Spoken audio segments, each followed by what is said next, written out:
I'm Julie Herman of Jaybird Quilts and Lazy Girl Designs, and welcome to the Cuppa Tea video tutorial series. These videos will be available ongoing to assist you in the process of making your very own Cuppa Tea quilt.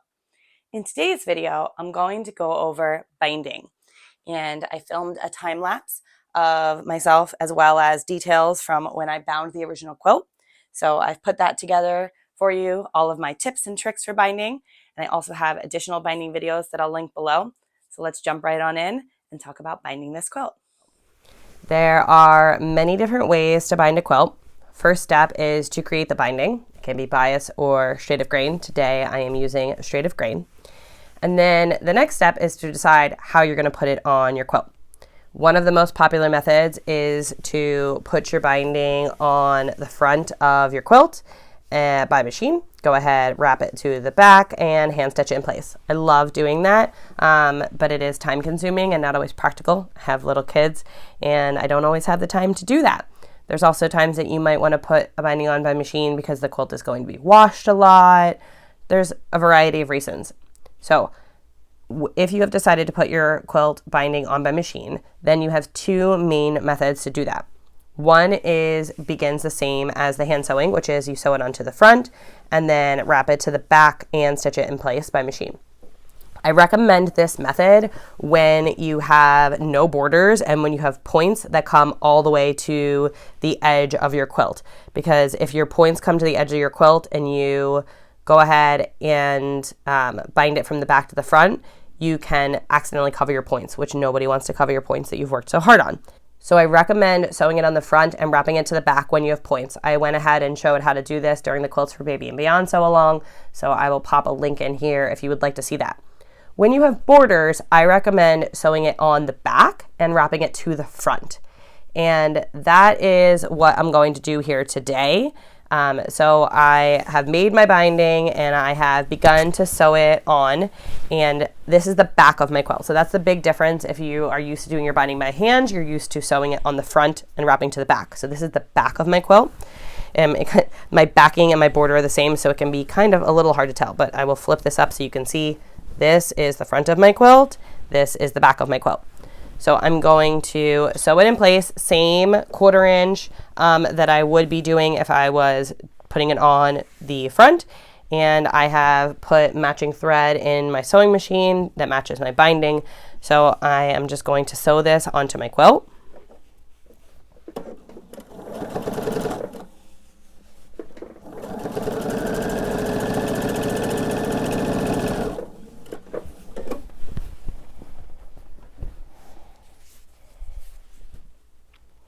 And you'll see that my needle is down when I stop and readjust, because I do have a big quilt here. I like to keep my needle down so that things shift less. I find that if my needle is up, things can move around more. So experiment with your machine to find out what works best for you.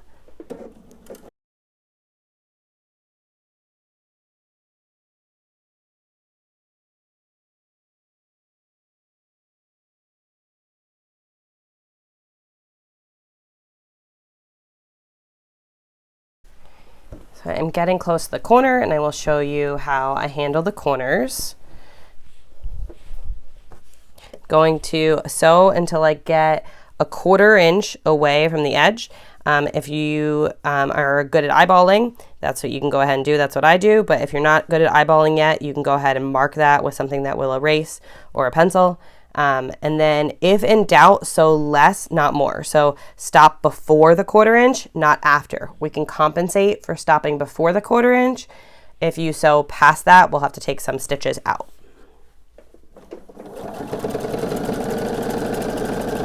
So there's no race, just go nice and slow.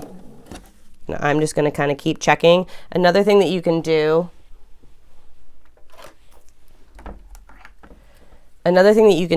is you can mark on the top of your binding, which is at this point going to be on the inside. So you could take a little ruler and butt it up against the edge of the quilt. And so that is our edge. And then you could take the ruler and go a 1/4 inch, put that on the 1/4 inch line and draw another line. And so now I know, can you see that line? I hope you can see that line. Now I know that that is the line where I need to stop to get my 1/4 inch. And when you get to that line, you can do a little back stitch, or you can just stop and pull it off. Now I'm not going to cut the threads here. I'm just gonna move things around a little bit so I can show you how I'm going to fold this to get a perfect mitered corner. I'm going to take my binding and I'm gonna fold it away from where I'm going next. In this case, this is a 90-degree quilt, so this is going to be a 90-degree turn. If you're doing something with 60-degree turns, I'll place a link. I've shown this for those quilts as well. But you're always going to go away from where you're going. So that's your double check. Instead of trying to go this way and then figuring out what to do with the bulk, you always want to go fold away from where you're going next. I know it feels kind of a little bit funny. So you're going to go away, and then it's going to create this nice fold here. And then you're going to hold your hand here, and you can place a pin if you find that helpful, and you're going to pull your binding and fold it back to where you are going. So now what I have done is I've created this nice little miter that will help me out when I get to the next step to create the nice mitered corner. If pinning or clipping helps you here, go ahead and do that. So then I'm going to turn my quilt. And another tip that I have for you is, instead of starting off your project and just sewing onto it here, you have a chance of moving that and things shifting.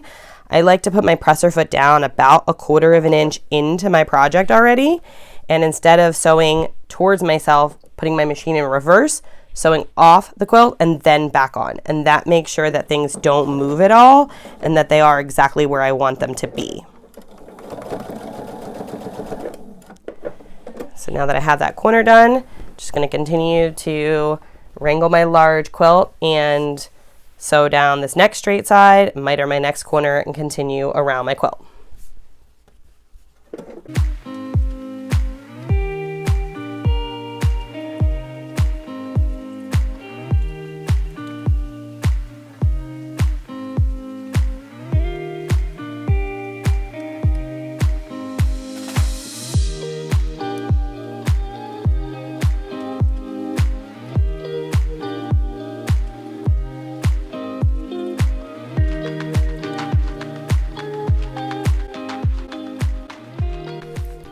I'm almost back where I started, so I'm going to sew till about here, and then I'll show you how we're going to match our ends up.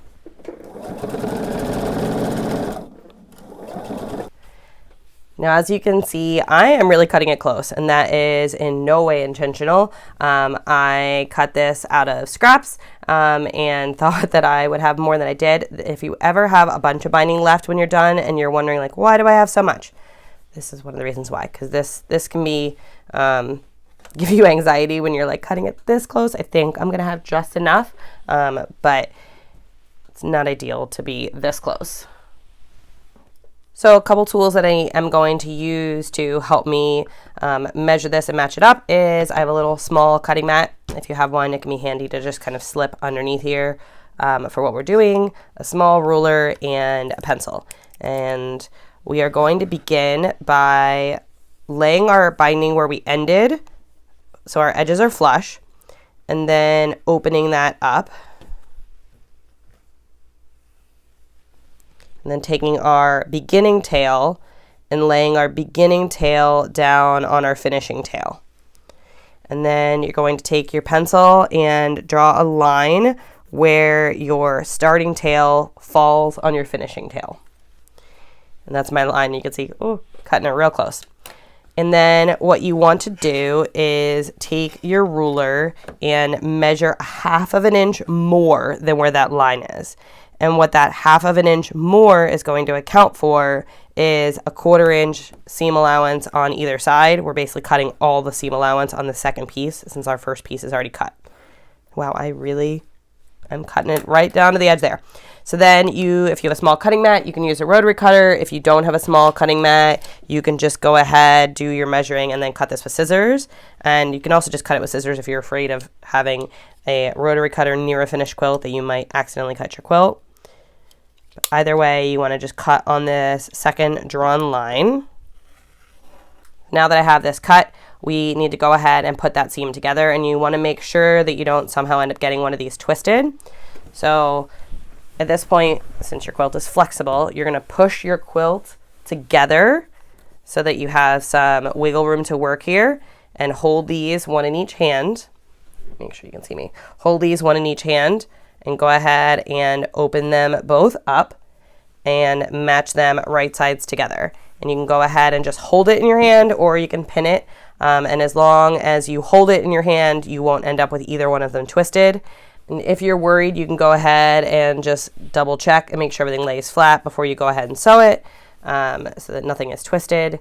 And what you want to make sure that you do before you sew this 1/4 inch seam is that you offset these pieces. You don't want that right there, because then they won't line up when they're finished. You want to shift this one up so that that valley that you can see is 1/4 inch in from the edge here.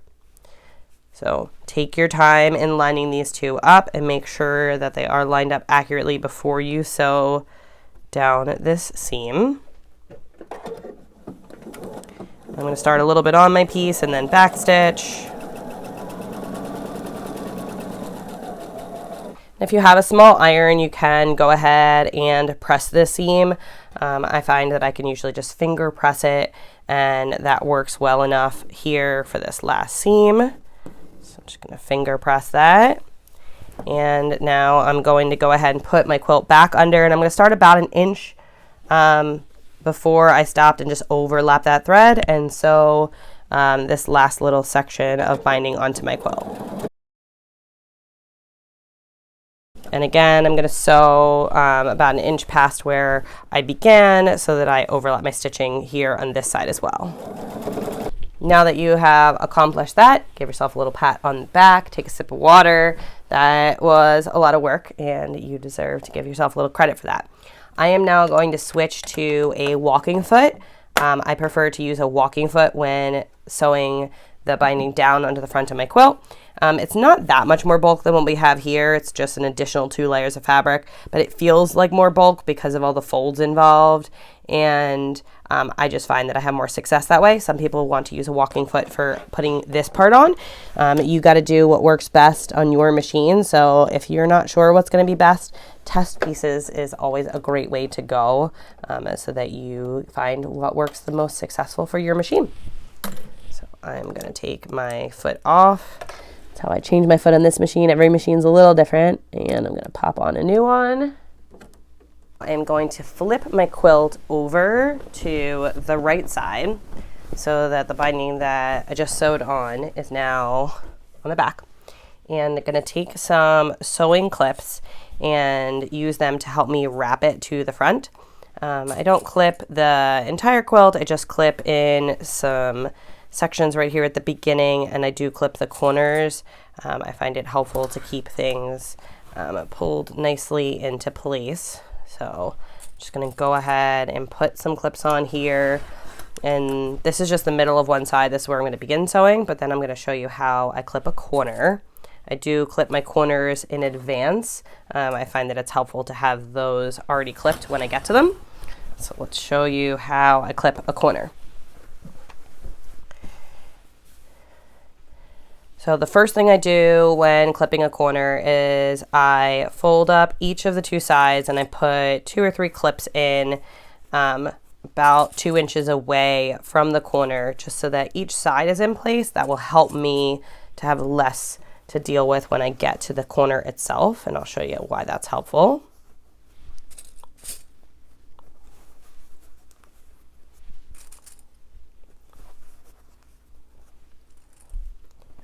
Okay, so now I have 3 clips in either side, and I just haven't done my corner yet, but it tells my corner, kind of gives it a little bit of like a memory headed into where I'm going as to what I want.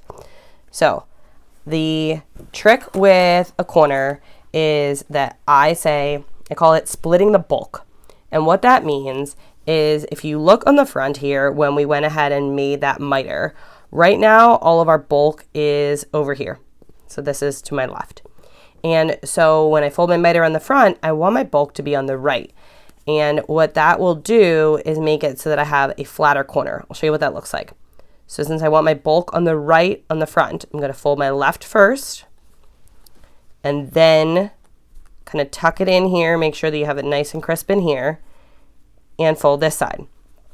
And so what that does is, let me see how close I can get you. So my bulk on the one side is over here, and then my bulk on the other side is over here. So it creates a pretty flat corner. The opposite would be if I fold my right first and then my left. And as you can see, what this does, it puts all my bulk on the left. So if I pinch this here with my fingers, it's much thicker here on the left than it is on the right. So I just find it looks visually better if you split the bulk. So I'm going to tuck in my left first, followed by my right. And I'm just going to come in here with a clip. And I'm going to repeat that for all of my corners before I get to them. But let me just start by showing you this first side so that you can see what our next steps are. So as I mentioned, I am just in the middle of one side here, and I am using the same thread in my top and my bottom, and I have chosen to use a pink variegated thread.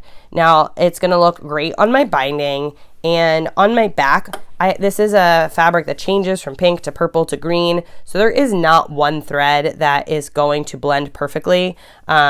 Teresa quilted it in kind of like a lightish purple, purplish pink gray, and I just think that this is going to do well. What you want to make sure is that, say for instance, your backing is black, you want to make sure your bobbin thread is black. So if you have something very different between your binding and your backing, you want to make sure your top thread matches your binding and your bobbin matches your backing.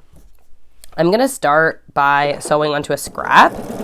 And the reason I like to do this is sometimes if you don't do that and you are pulling the threads off with your hand, one can get loose and then it can kind of make that like thread nest on the front or the back of your quilt. And I don't want that. So I just want to have my threads off to the side, and I find having them on a scrap that they're going to stay where I want them to be, and then I can just trim them off when I'm done. So I'm just going to take one of my clips off so that I can slide my quilt into place. And I want to top stitch. I'm using a 3.0 for this. I want to top stitch right on the edge. I don't want to fall off, but I also don't want to be in. So it's less than an eighth, but you want to stay like right along the edge. What's most important is you want to be consistent.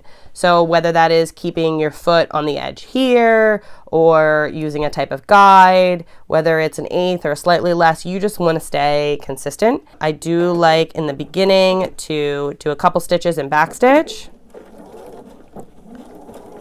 And then I just slowly go around the quilt and I remove my clips as I go. I either slide them down or take them off.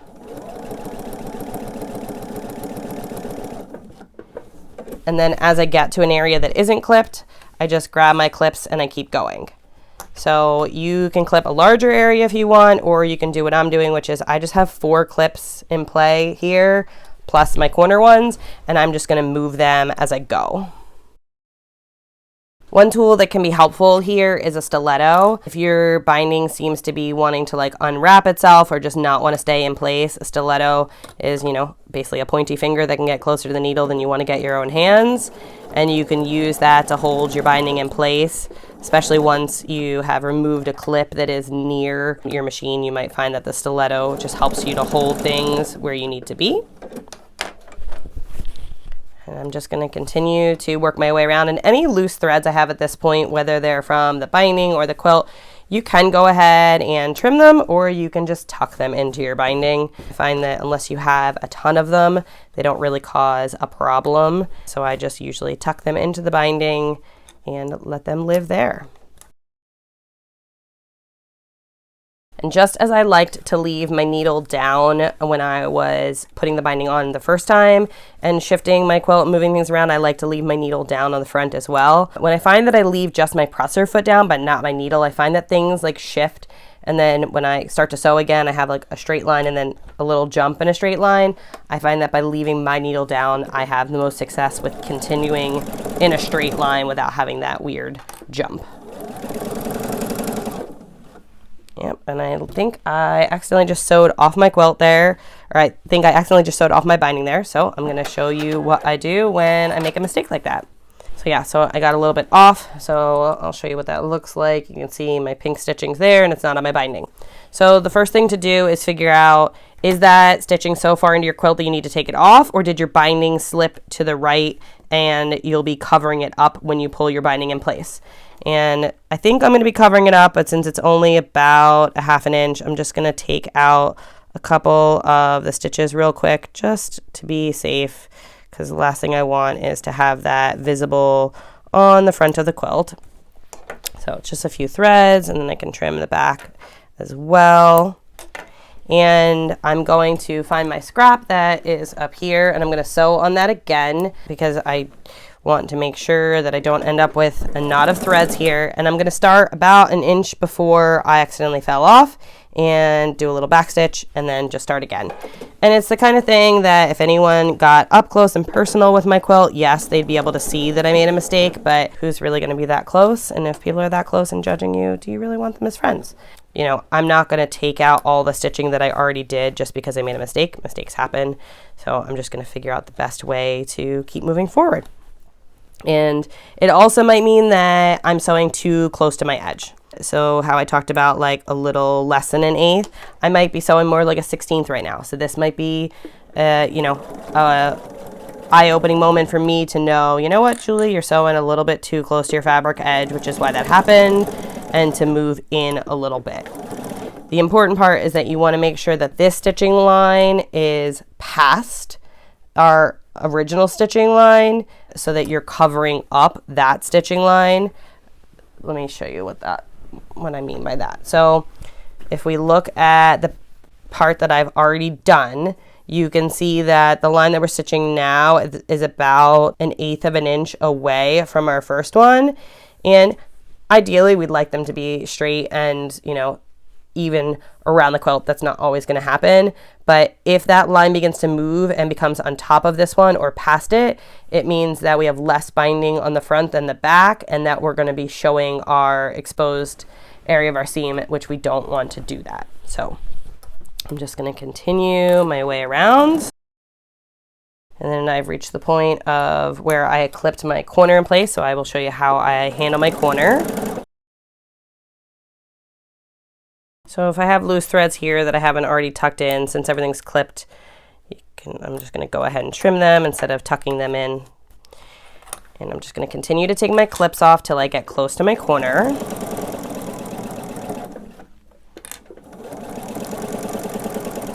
And then this is definitely an area that I recommend to use your stiletto, because very easily that nice mitered corner we made can pop up like this, which is far from ideal. So we want to make sure that we use our stiletto to keep that nice and push down into place.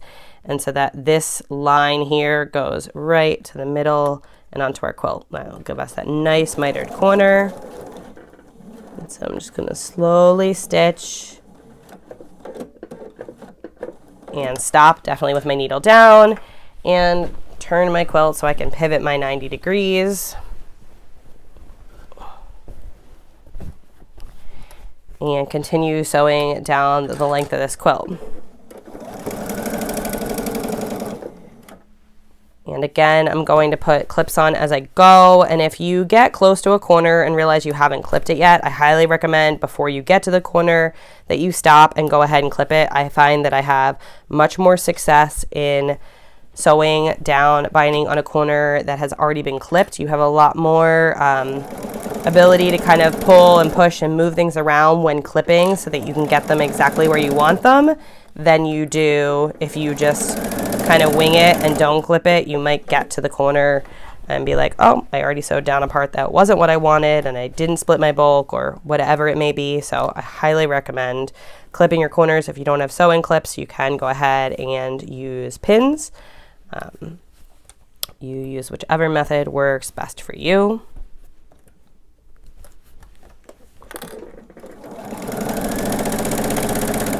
And I'm just going to continue this process until I get all the way back around to the beginning, and I'm going to make sure that I overlap my initial sewing and back stitch, and then my binding will be done.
So I am almost back to where I started. Got about 3 inches left. So I am going to sew to here and then about 1 inch past and backstitch a little bit just to make sure it is nice and secure.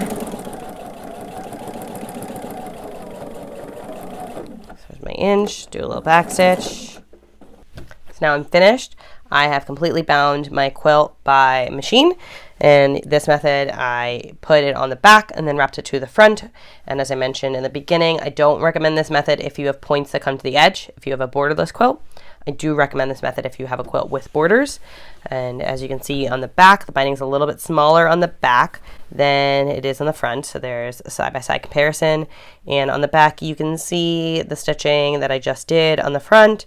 But since it kind of blends into my backing, you don't see it that much. I hope you found this video helpful and enjoyed it. I genuinely do love doing binding, and I have lots of videos on it. And if you're interested in those other ones, they are linked below in the comments. And if you found this video helpful, please be sure to like it and subscribe to the channel. If you have any questions on binding, please ask them below, including if you have questions on additional binding videos that you're interested in seeing. You can make those suggestions below as well. And if you've not yet signed up for the Cuppa Tea Sew Along this fall, I encourage you to do so. Information is also in the caption below. We look forward to seeing you this fall and sewing along with you.